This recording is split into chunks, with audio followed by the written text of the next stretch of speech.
एबीले कसरी प्रियालाई एउटा अनौठो परीक्षा लिए? बिहे भएको 3 वर्ष भइसकेको थियो। एक दिन एबीको मनमा अनौठो सोच आयो। यदि म अचानक हराएँ भने प्रियाले मलाई सम्झन्छे कि उसलाई खुसी लाग्छ? यही विचारले एबीले पत्नीको परीक्षा लिन मन बनायो। उनले एउटा सानो चिठी लेखे, म अब तिमीसँग बस्न सक्दिन, म सधैँका लागि जाँदैछु। त्यो चिठी फ्रिजमा टाँसेर एबी बाल्कोनीमा गएर लुके। केही बेरपछि प्रियाले फ्रिजमा टाँसिएको चिठी पढिन्।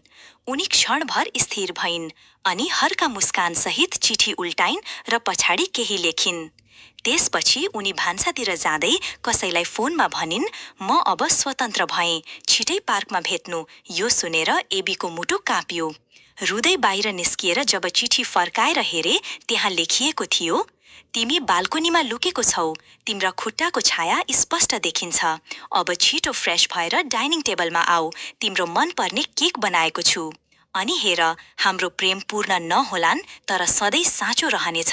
यो पढेर एबीको आँखामा आँसु आए र उनी मुसुक्क मुस्कुराए। निष्कर्ष, साँचो सम्बन्ध त्यही हो जहाँ गलत तर्फेमी भए पनि एक अर्काको साथ कहिल्यै छुट्दैन।